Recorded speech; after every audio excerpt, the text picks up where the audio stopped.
Dear investor, economy is reviving well and there is some festive cheer. Festival season has started. Festivities bring with them hope. This year, the drop in infections and the drop in total number of COVID cases do bring hope. While the possibility of the second wave cannot be ruled out, vaccines also seem to be around the horizon and should come into the market by the middle of next year. And there is planning that has started as to who gets it and when. Economy continues to normalize and places where people go, crowds happen, such as markets, cinemas, religious establishments are all opening up. This year, to note, most of the major festivals are coming in the third quarter, deep into the third quarter, versus last year when some of the major festivals were at the beginning of third quarter. So, for example, the Dussehra was on 8th of October last year. Now, this implies that this time around, both the ex-factory sales and ex-retail sales should all fall deep into quarter 3.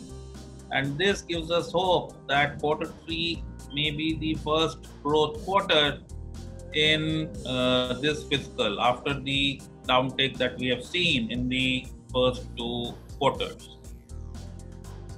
India has seen the most stringent implementation of lockdown, and consequently, in the first quarter, we saw 23.9% downtake in the GDP. The second quarter, we expect close to 8%, somewhere between 7 and 8% kind of a downtake. Quarter 3, like I made the case before, could be the first quarter where growth is close to zero and maybe even positive.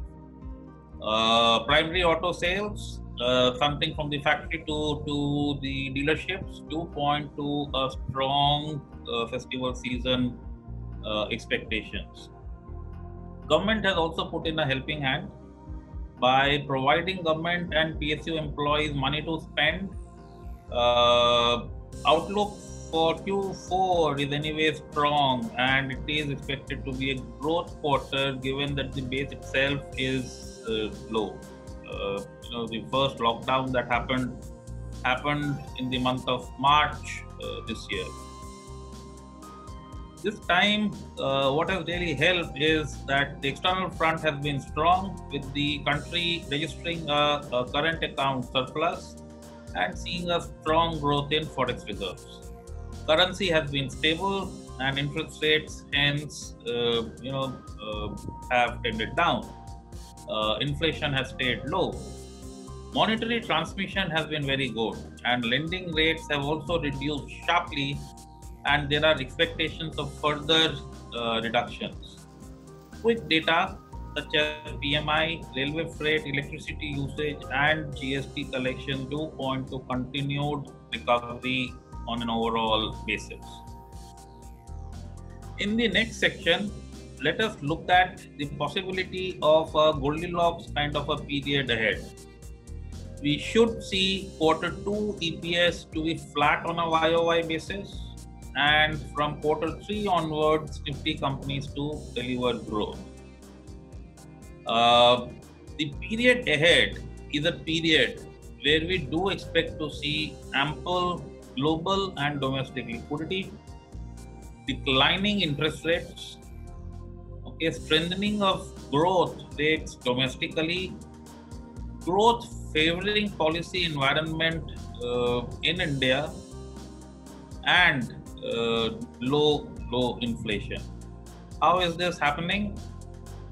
So low inflation is a consequence and expectations after good rains and consecutive cropping seasons, which should lower food inflation. At the same time, lower capacity utilization in the present times in India and surplus capacities globally should keep manufactured goods inflation to be low. We are already seeing steps taken by the government to kickstart Make in India program. We covered it in the last video in great detail, and a slew of initiatives continue to be rolled out from the side of the government. Including providing production-linked incentives in electronics and chemicals, and now we do believe more sectors will be included in this scheme. This seems to be the scheme of choice for the government. Higher import duty protection in some cases, an outright ban on imports from countries like China and Pakistan in spaces like power equipment, and complete ban on imports in some cases like ACs, which are gas filled. At the same time, it is not that we are turning protectionist. All of this will be for a limited period of time to ensure that the domestic industry stays competitive. So we do believe policy environment stays conducive. Now, it also helps that lower corporate taxation for 25% helps, and for newer businesses at 15%, it's really good, one of the lowest that we see globally. We have seen improvement in labor laws as well. So practically all the wish list of the corporates to start new units seems to be getting granted at this point in time. The monetary policy, this is a period where we do believe monetary and fiscal policies and the overall policy environment to be all growth positive. Monetary policy has been growth inducive for some time now, and we do expect ample liquidity situation to continue along with reduction in loan rates. Coming down to the quick trends of results, while Q1 results were weak and we saw 31% drop in profits for Nifty after a 19% drop in Q4. Q2 has started on a much better note. At the beginning of the quarter, we expected Nifty profits to fall by around 5%. However, the first few numbers, and these are from large profit pool companies in, let's say, IT space, have delivered better than expected results. So all three IT companies delivered better than expected results in which are part of Nifty. Private sector banks, NBFCs have done similar to what was expected. Maybe one company delivered results below expectations as of now, which is part of Nifty. And cement companies have delivered great results as well.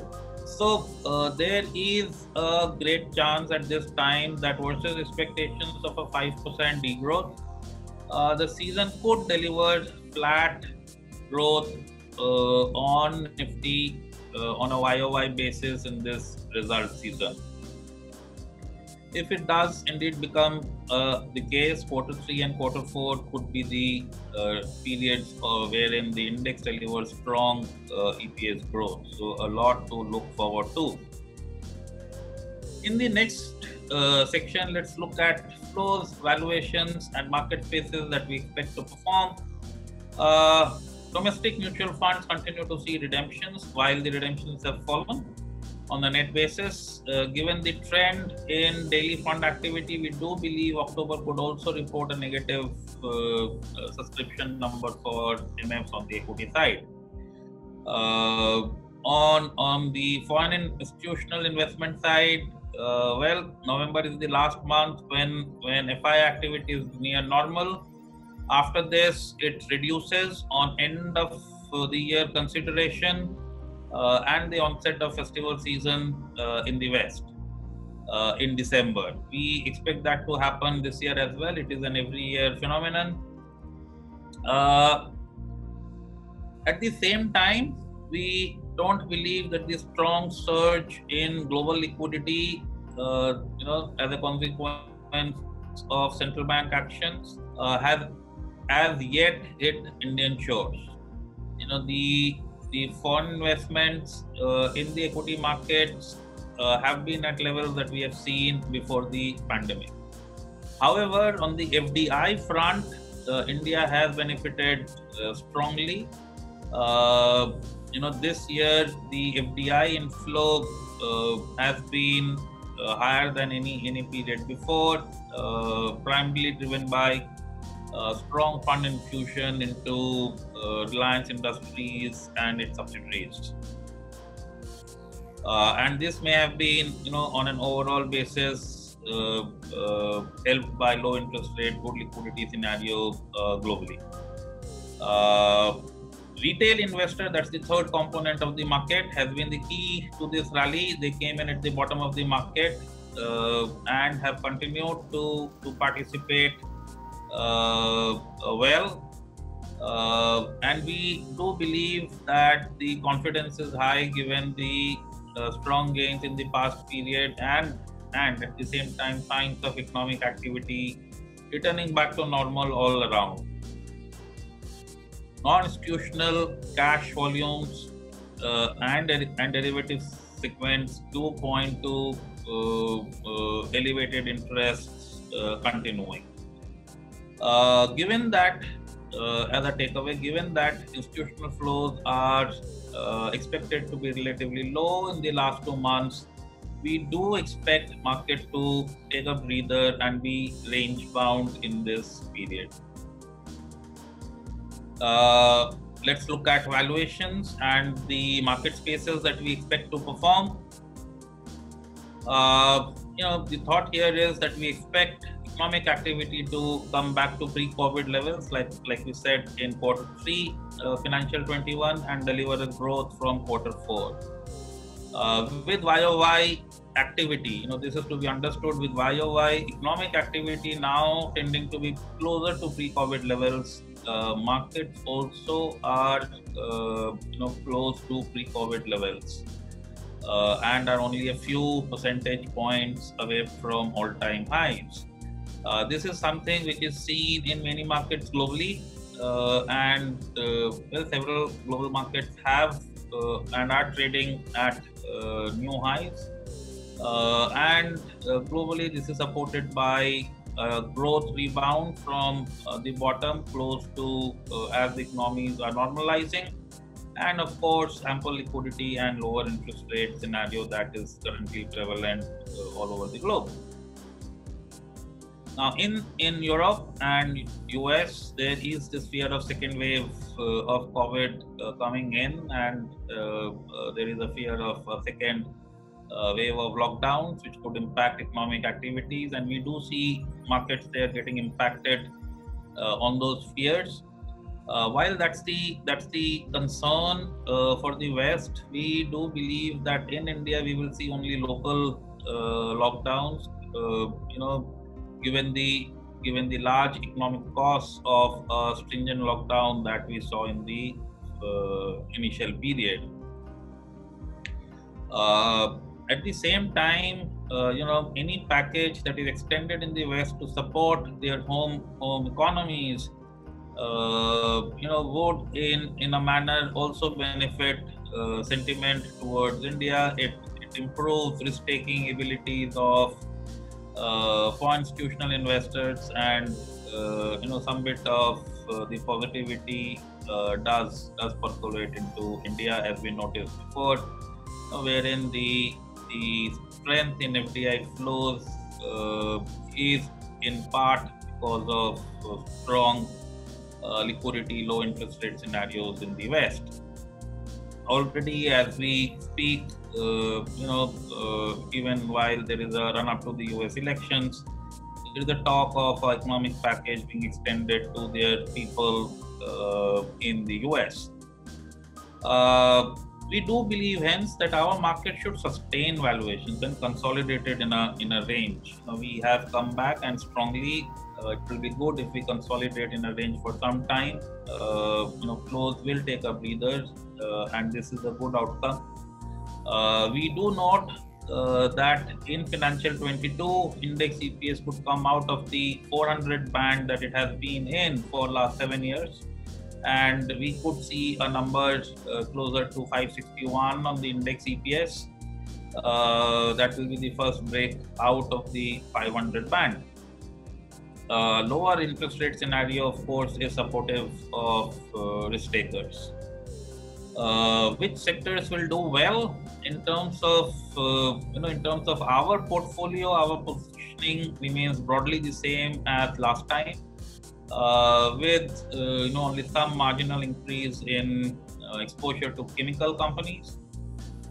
Within our investee companies, we do expect to see stronger performance from financials, from lending financials, as fears of NPA recede as the economy comes back to normal.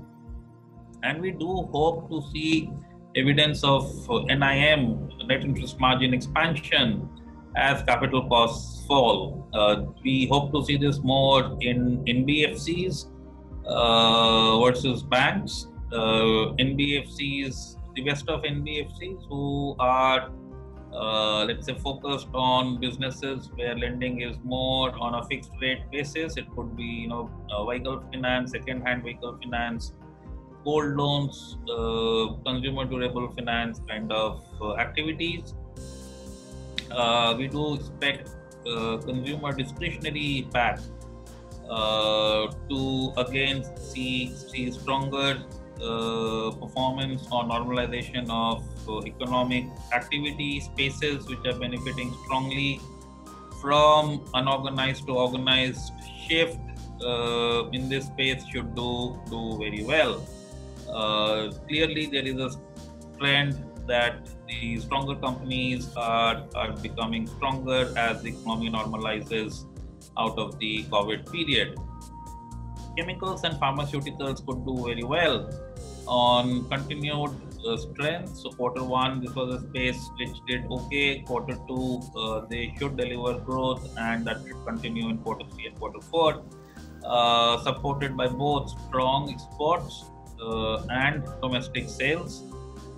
Even the policy environment favors this space after the production-linked incentives that we have seen for the electronic space. This is the next space where we expect the same policy to be rolled out in the next period.